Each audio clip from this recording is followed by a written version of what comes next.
Good morning. Well, good afternoon. Happy Tuesday. Let's talk about it. Give people a second. Can you feel how much better my energy is now we have some food? I love it. Josh, what's up, brother? Just typing in the topic for today: deploying empathy and why it's important. How are you guys today? Drop a win. How is your Tuesday going? I want to hear from you guys. We're gonna have a good conversation today. It's gonna be a really good time. What's your focus for the week, Josh or Jeff? How are you guys? Can you guys hear me okay? Thumbs up. TikTok, what's poppin'? IG, Facebook, LinkedIn, YouTube. We are live. Let's go, baby. I'm alive. I feel alive. You feel the energy here. Those processed breath actually have some carbohydrates in my system. Guys, I can't even tell you how much better I feel. It feels so good to not have to do so much cardio, take out the caffeine, so like all of the things that I've been doing the last few months have slowed down, which has been really good. So fatigue has dropped, stress has dropped, sleep has improved. Overall, I just feel so much better. I'm really excited to have this conversation with you guys. Josh, you hear me clearly? Awesome. So the conversation I wanted to have with you guys today, you see it in the comment section right there, point empathy and why it's important. So I wanted to kick this off with a question to you guys. What does empathy mean to you specifically? Let's talk about it. Josh, you're here live on IG. What does empathy mean to you, and why do you feel like that's important? Now, the reason I wanted to start with this question with you guys is to have a conversation. That's my intention here today with you guys, is to dive a little bit deeper into this topic, how it can be valuable for you and how it could change your life. Because I really do believe that this one concept can truthfully change the game for you. Why? Because it will allow you to see life from a different perspective, truthfully. And if you're able to do that, think about this. Think about if you're able to have different thought patterns, which lead to different actions, different beliefs, different habits, and a different life. And what's crazy is that like it doesn't cost you anything. It literally doesn't cost you a single dollar. And it could be the difference between you constantly feeling stressed out, anxious, overwhelmed, um, depressed. There's so many negative emotions that can come from a lack of empathy, and that's going to be worth chatting about today. So to dive a little bit deeper into this video, thank you for tuning in, brother. How often would you guys say you fully to yourself? Let's talk about it. Drop it in the comments.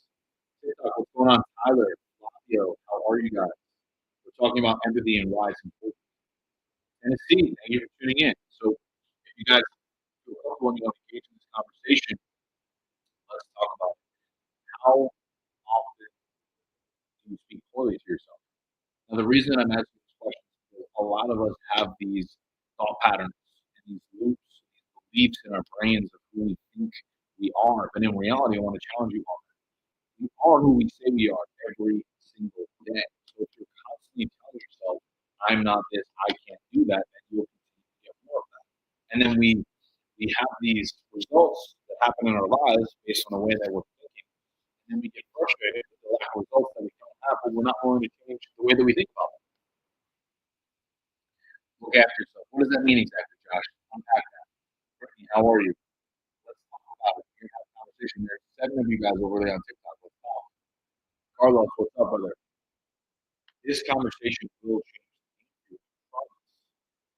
Because what we put out into the world is exactly what you get in return. So you have to be kind to yourself. Because if you're not, then you're walking around with that energy. I was talking to my videographer. I just got back from Texas. And when I was in Texas, we were talking about this exact conversation. That's where a lot of this is coming from. But I had this hypothetical scenario. I said, what if there was an opportunity, right? Let's say, let's think about this for a second. Bear with me, okay? Let's say there's 2 guys, right? And one really takes care of himself. He speaks highly of himself. He's confident. He's high energy. The other one thinks negatively of himself. Speaks to himself really poorly, low energy, lethargic. Same dude. They may look the same on the external, but internally they feel about themselves completely different. Now that same guy may walk into the elevator on the same day and meet the same executive that can open the door for them and change their life. But do you think it's fair to say that one has better energy and one that the executive would take a chance on one that has better energy? Of course, you understand this, right? So if that's the case, you don't know when those opportunities will present themselves. So it's like you don't have the luxury to not walk around as your best self every single day because what's right in front we miss what's right in front of us every single day. Is that making sense so far, Josh? Yes. To be healthy, look after yourself, be positive, awesome. Because if you're not and you're showing up as a lower vibration, negative, pessimistic self, not fun to be around, right? And like you're missing out on potential opportunities, deals, whatever it is, right in front of you.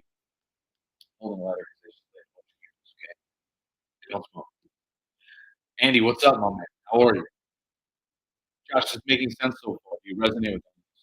Now, I want to tell you guys a quick story because for so much of my life, I've been so nasty, so critical, so judgmental.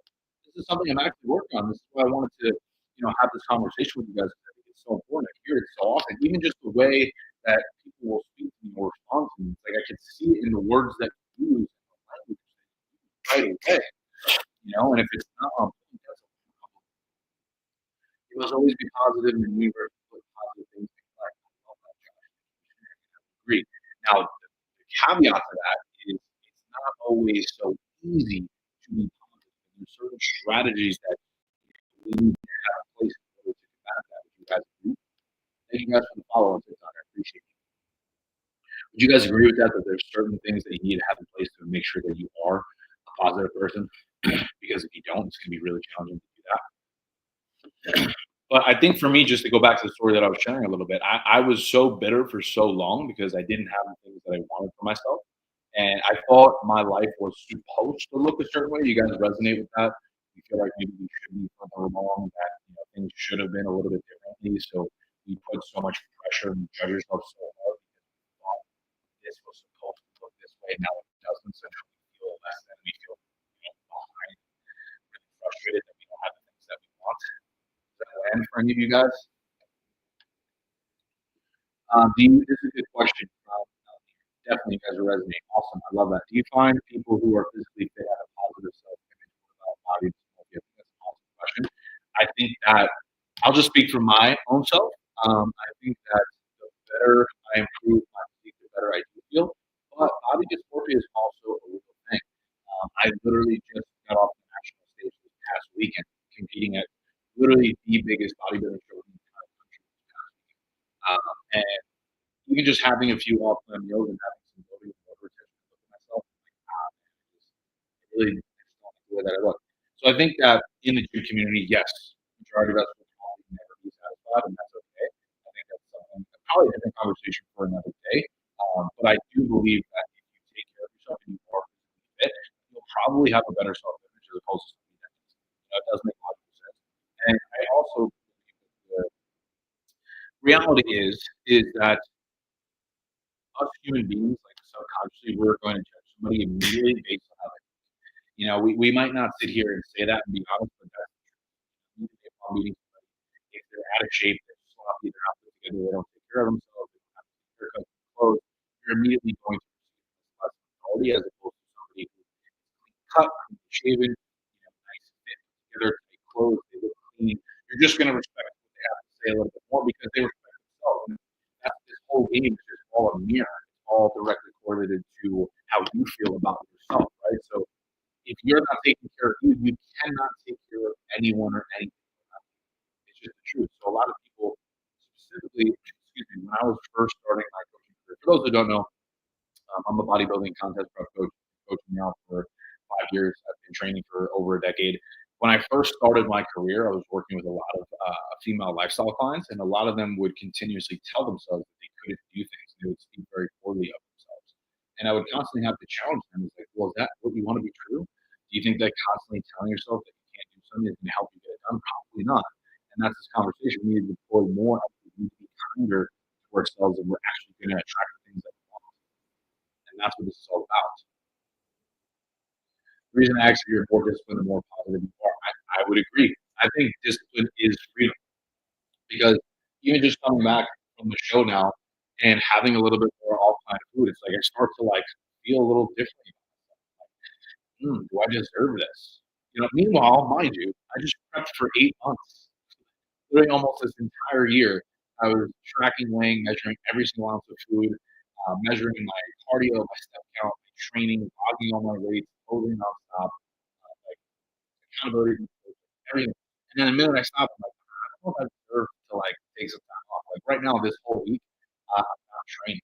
And it like feels weird because as somebody who's actively in the gym, I'm not training. That's really weird. But I'm also not judging myself because I know that I just spent the whole year prepping, and in order for me to have a really productive offseason in the next few months and 2 years, depending on when I decide, if I decide to compete again ever, I need to give myself up. So this is the proper deal to set myself up. Now I'm not going to judge myself for that. That's the point of this conversation. Husband gets mad when I watch your lives. Well, that's more of your husband's issue. And that's the thing. This is not like me stepping on anybody's toes. What I'm saying is, when I look at my previous self, I used to feel the same way. In my previous relationship, I was so jealous and insecure of like pretty much anything that I do. I didn't feel secure in myself. And that's the reality of the situation. If somebody is very secure and confident and at peace with themselves, then they do not push those types of things. Like with me and my girlfriend, it's like I trust her fully, she trusts me. It's like she can go and do whatever she wants. It's like I don't question a single ounce of that. I literally would drive. I just 2 weeks ago drove over to the airport to go to business. I know you're there too. You text me, you need to call me. I trust you. Check in here and there. And like that level of trust is built on each of us being proactive and taking care of ourselves. Because if we're not those high quality versions, then it becomes difficult for both. I'm not going to say that we still have things that we're working on, but like that alone in itself has been monumental for my own peace and happiness. Same thing for her as well. Is that land for you guys who are here live? What's up, IG? Brian, what's up? Jim Lee, Marie. I lost 54 pounds this year and stepping through my confidence always working on food. Congratulations. That's so cool. Thank you for sharing that. And that's the thing. You're always going to want to do a little bit more. Back to this conversation. You want to do a little bit more. Awesome. But how can you be kind to yourself during that process? We're never going to feel like we have enough. It's never going to feel like enough. And it's that constant chase of trying to seek something in order to feel good. Like, for example, with me just competing on the national stage this past weekend, my goal was to go obtain my pro card. That's what I just prepped 8 months for. It's what I hired this coach for 2 years ago, and we didn't do it. And you feel my energy. Do I feel like I'm upset about it? Do I feel like I let anybody down? No, because I know in my heart I did everything I possibly could. And I didn't need the result of a pro card to make me feel a certain way because I feel good with myself. I know I'm a great coach. I'm confident in my abilities for the capacity that I have to get people. So getting a pro card doesn't change it. And I think that that's a huge problem in today's society is that a lot of us are seeking validation on certain things to make us feel a certain way. We think that the house, the car, a certain ring, or whatever it is going to make us feel good because of the perception of others.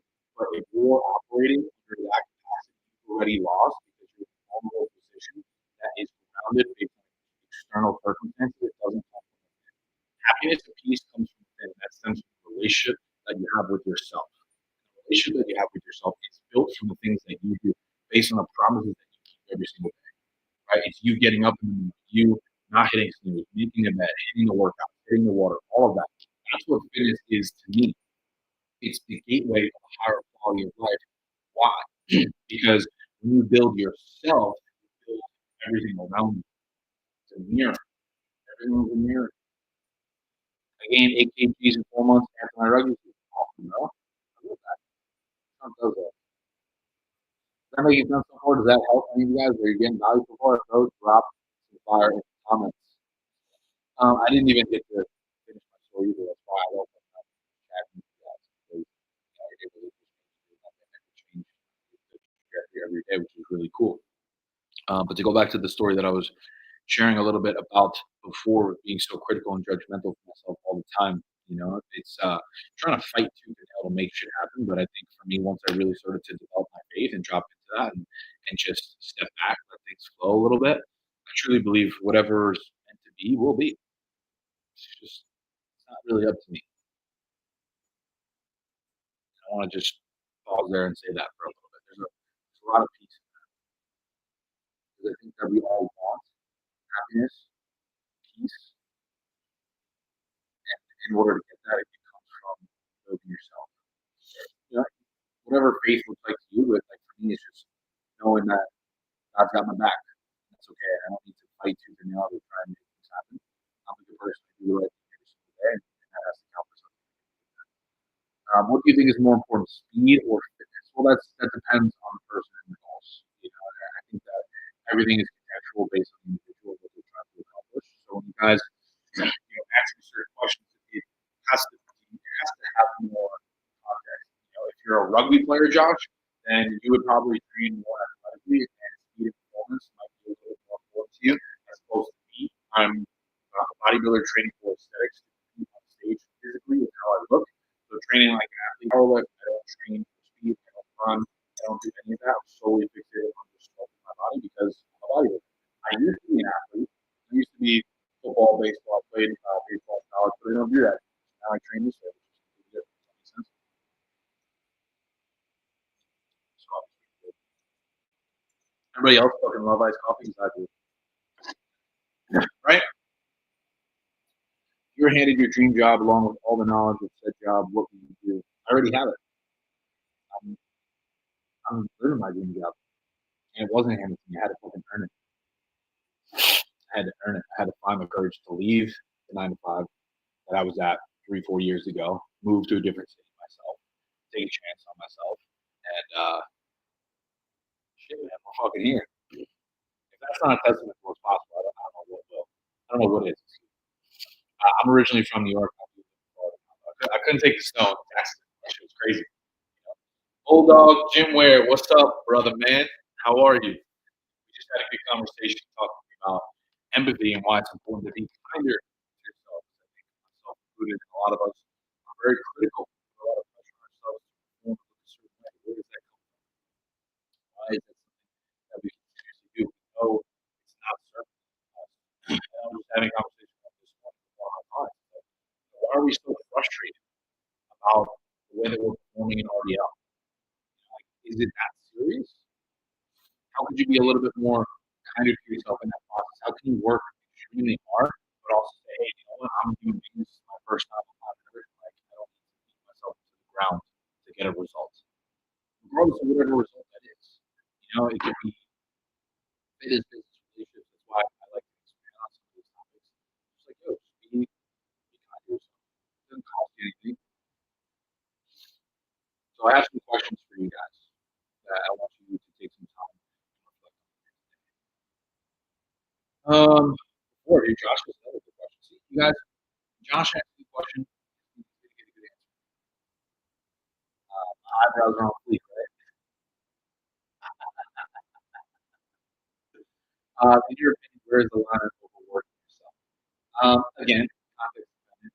For me, I usually get up at like 5, 6 a.m. And I don't get right to work. I always like to take care of myself a little bit more before I do that.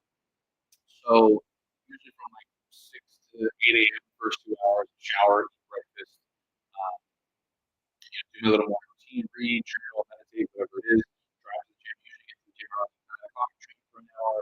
Um, Maybe do a little bit of cardio, drive back home, eat, shower. So I usually work from like 12 to 6. That's like my window. In the morning, from like 6 to 12, that's where I take care of myself. That's like my pocket. And then once I'm done work, then with my girlfriend and going into my relationship, that's kind of how I do it. As far as overworking myself, I think there's seasons. Excuse me. I think there's seasons. Sorry. There's seasons. So like there's certain times where I know I really need to like push, grind. So for right now, coming off the back end of a contest prep, it's not a season of grinding for me because I just spent 8 months on the stairmaster, on the treadmill, in a calorie deficit, pounding caffeine, high stress, low sleep. I need to take this time to let my body rest, recharge, and recover. So for me, if I was to continue to push strength side, I think that would be the line of overworking. So I think that comes from understanding yourself a little bit more and understanding what your long term vision is, what you're trying to achieve. If you don't division, I would say probably start there because if you don't know where you're going, you so I think it's just having the self-awareness, understanding the type of person that you are, when to push, when to pull back. And I think that's a skill set that's kind of just developed over time of just kind of being in your arena, working on something. So let me know if that answers that for you. Is 120 carbs a lot on a deficit? I would probably say, I mean, it depends. If you're a female, yes. A male, so kind of, again, it's really difficult to say, yes, this is 100% too high on the calorie deficit because it depends how long you've been training, where your metabolism is at, what your goals are, how long you try certain things, what that looks like for you. For context, with me, I'm 5'11", male bodybuilder, usually hovers around like 220 to like 240 pounds. 240 pounds on the line that like that. Paul, thanks for the follow. And during the contest prep, like probably the last, I would say like 12, 8 weeks, my carbs are around like 120, 100 grams less, like 8 weeks. And then the last month got down to like 30 grams. So the last month was definitely a grind. We probably should have stayed there a little bit longer, honestly, because we lacked a little bit of conditioning. We got the feedback from the judges, and that's what they said. They lacked obviously size and conditioning, but that just comes with time. So to answer your question, is 120 grams carbs a lot of calorie deficit? It could be, depending on where you're at. It also depends on how your body's responding, which is why my clients never plateau. Because when my clients check in, I'm able to see what's working and what's not. And that constant cycle allows me to continue to make updates to ensure their progression. That's why I believe having a coach is important for a number of reasons when it comes to accountability, support, motivation, just making sure that you're catching on the low-hanging fruit, excuse me, the low-hanging fruit. Because there's so many variables that go into a successful physique, right? You have your gut health, you have your hormones, your supplementation, your food, nutrition, macros, micros, step counts, cardio. There's just so much. There's just so much. Your form execution. And a lot of these things just get overlooked. Weekend habits, right? So even just having the accountability and another set of eyes to pinpoint certain things that you might be missing is so big. So I hope that answers that. What amount of calories surplus do you need to gain weight while also gaining muscle? That's also another good question, Josh. Again, depending on where you're at. But usually, what I would say is like if you have your maintenance calories, let's say your maintenance calories are 2,000, I think going like 200, 300 above that is probably a good threshold to start, give or take. And then based on how the body's responding, for a few weeks and months, looking at the progression, and probably usually what I do for clients, depending on the look, every like 2 to 4 weeks, increasing that by 100 calories, trying to mainly have that come from either protein or carbs, depending on where the client's at, how they're responding, what their advance is like. And then usually whether you're in a bulk or a cut, either or, I would probably say a good threshold is about 20 to 24 weeks in either cycle of that. So like 6 months on each side of the spectrum. So if you zoom out, this is why for clients is like I like to think in like years when I program, when I talk to them, when we communicate, is like I'm not thinking of the progression on a day-to-day, week-to-week basis. We're zooming out, looking at the calendar year and saying month-to-month basis, year per year, where we looking to go. We're trying to build out these things, much further in advance. That way, we're actually able to have progression that makes sense for them and gives us runway to progress. So a lot of people go really high and really fast in the surplus, but I actually just made a post about it this morning, check my page, about how if you go too hard too fast, you're probably just eating fat, not muscle. So you pop on the scale and see an extra 10, 20 pounds. Like, oh, it's going really well, but the reality is it's probably just fat that's going to come off during the cardio prep. So it's like we want to take a more methodical, slower approach. It might not be the most fun thing, but the goal is to slowly titrate food up and have lean gaining size. That way you're actually gaining muscle because as we get more advanced in our training, it becomes increasingly challenging to create new tissue. So if that's the case, we understand that, right? Then we want to make sure that we're doing everything right, checking all those boxes. Because if you're just throwing more food in there for the sake of it, it might not be the most useful thing. We want to try to get the most out of every single thing that we're doing for the longest that we can before increasing that. Same thing with drugs as well. What should you have more protein and carbs? Josh, why don't you shoot me a message? I got to jump here in just a second for my next call. But shoot me a message. I'll help you out a little bit if you're open to it. But I appreciate you guys hanging out. Hope this was helpful for you. And yeah, maybe we'll run this back again tomorrow. Actually, tomorrow we have Coach coming on. So, I don't know if we'll do that live. We'll see.